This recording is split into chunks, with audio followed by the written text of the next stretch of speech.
Okay, let's look ahead to Easter. Easter Sunday, yes. Easter Sunday.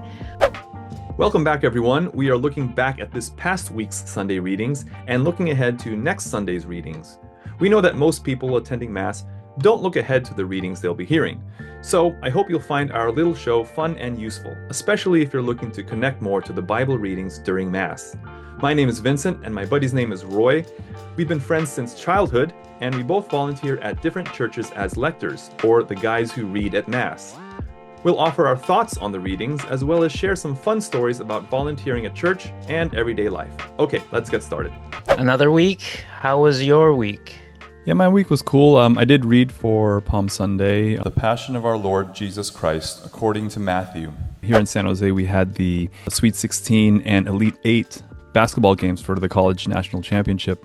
So last week at the 8 a.m. daily mass, I happened to run into Coach John Calipari, who is a Hall of Fame basketball coach. He's the head coach for Arkansas. Arkansas was playing Arizona in the Sweet 16. I looked at him and I was like, wait a minute, let me go say hi.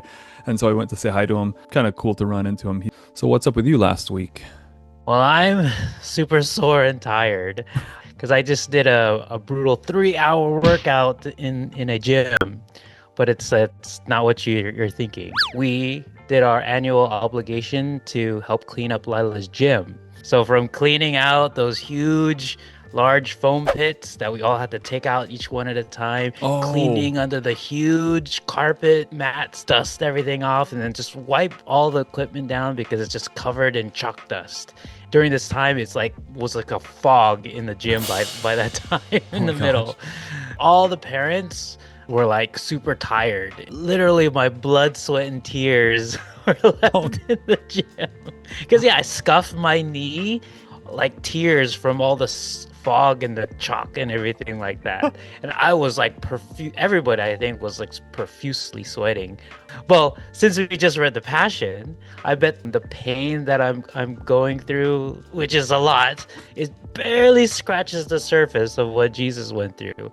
And of course. The Passion of course, and the passionate love to deep clean the gym for all of our kids is like a drop in the bucket or a drop in the ocean of what God has for all of us. So look at you with the deep cleaning and the cleansing of our souls, the parallel that it's uniting your daily works with your salvation.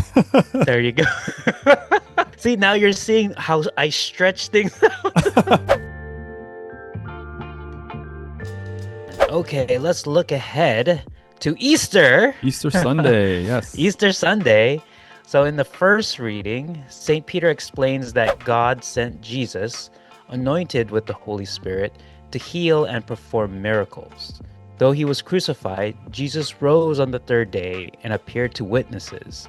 He is judge of all, and everyone who believes in him now receives forgiveness of sins through his name. The responsorial is Psalm 118. This is the day the Lord has made. Let us rejoice and be glad.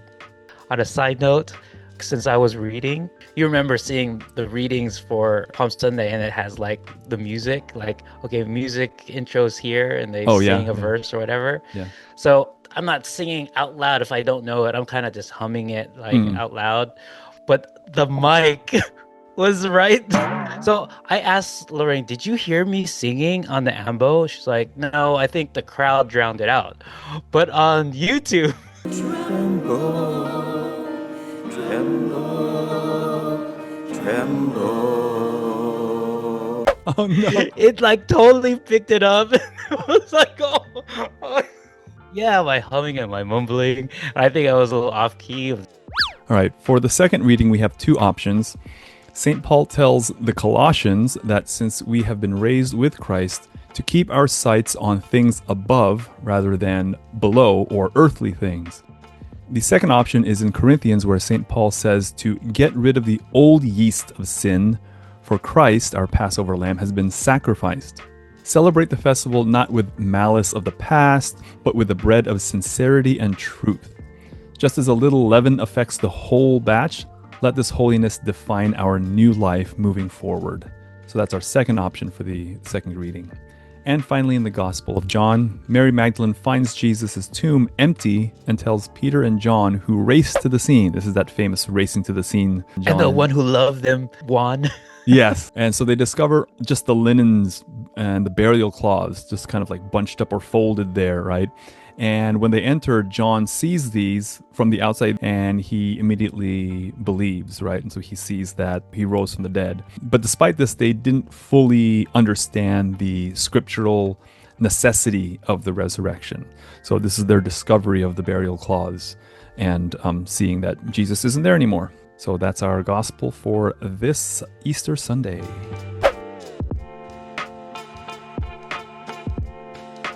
Okay, how would you read this? So the first reading is from Acts of the Apostles. For context here, St. Peter is preaching in a Roman person's house, the house of Cornelius the centurion, who was an early convert to the faith.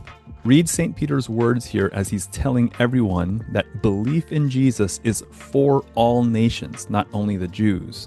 So in the margin notes from the Lector Guide, before the line, he went about doing good, all of these events took place because of God's anointing. So link this sentence logically to the previous one. Before the line, they put him to death by hanging him on a tree. Jesus' good deeds lead to death. Use a deliberate pace here and pause slightly after the word death. Before the line, he commissioned us to preach, accentuate the language of testimony and belief. This preaching and response bring forgiveness for Peter's listeners then and now. A reading from the Acts of the Apostles. Peter proceeded to speak and said, "You know what has happened all over Judea, beginning in Galilee after the baptism that John preached, how God anointed Jesus of Nazareth with the Holy Spirit and power. He went about doing good and healing all those oppressed by the devil, for God was with him. We are witnesses of all that he did, both in the country of the Jews and in Jerusalem. They put him to death by hanging him on the tree. This man God raised on the third day and granted that he be visible, not to all the people, but to us, the witnesses chosen by God in advance, who ate and drank with him after he rose from the dead. He commissioned us to preach to the people and testify that he is the one appointed by God as judge of the living and the dead. To him, all the prophets bear witness that everyone who believes in him will receive forgiveness of sins through his name." The word of the Lord. Thanks be to God. And the second reading is a reading from the Colossians. So for context, St. Paul is in the middle of telling us to stop holding on to our checklist of rules, like don't do this, do that, which have some value and discipline, but they are useless if we don't cling to our new identity in Christ. By the way, if you continue to read past this reading, you would hear Paul explain more about seeking what's above and not of what is on earth. So read this with joy. So in the margin notes, before if then you were raised, Paul's opening word if is used here not as a question, but rather to mean since or because.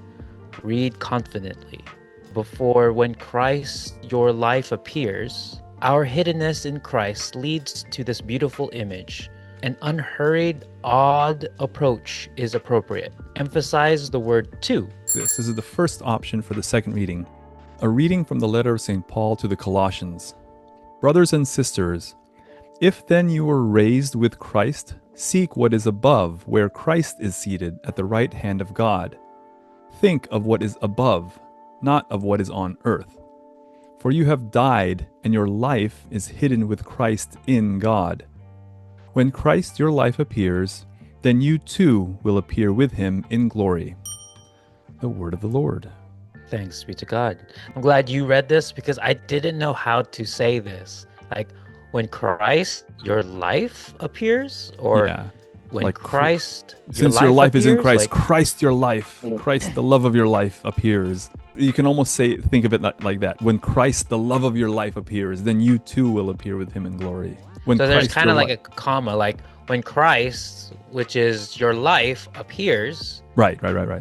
The second option we have for the second reading is from Corinthians. For context here, the church in Corinth was pridefully tolerating a sinful case, which St. Paul condemned. He used the metaphor of old yeast here to warn them that allowing such blatant sin would eventually corrupt the entire community's spiritual integrity. So again, it's out with the old, in with the new.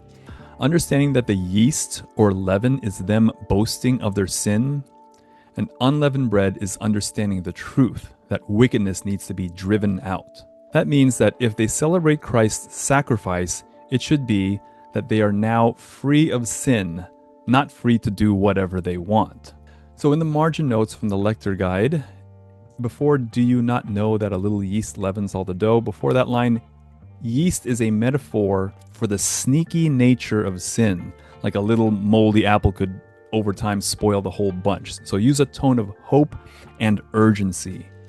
And before "therefore let us celebrate the feast," stress the word "therefore" as well as the contrast between malice and truth. A reading from the first letter of St. Paul to the Corinthians. Brothers and sisters, did you not know that a little yeast leavens all the dough? Clear out the old yeast, so that you may become a fresh batch of dough, inasmuch as you are unleavened. For our paschal lamb, Christ, has been sacrificed. Therefore, let us celebrate the feast, not with the old yeast, the yeast of malice and wickedness, but with the unleavened bread of sincerity and truth. The word of the Lord. Thanks be to God. All right, let's look back to last Palm Sunday. What do you have?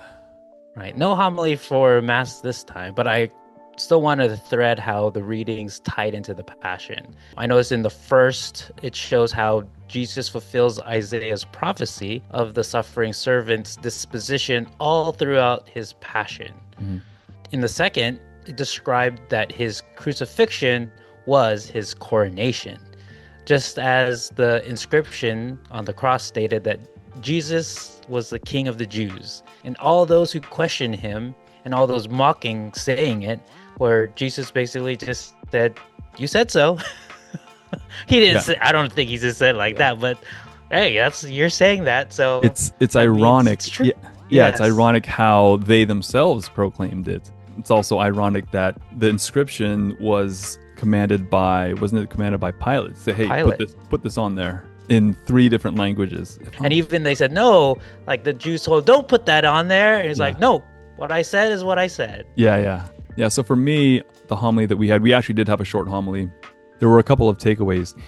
One was from Father Jonathan's homily at Mass about suffering in our life. And there could be many reasons for suffering. Sometimes it doesn't make sense, our sufferings that we go through. But he reminded us that maybe sometimes that our suffering could be that we're paying for our sins here on earth, because we'll have to do this penance either here in this life or in purgatory for all our sins, right? To atone for our sins.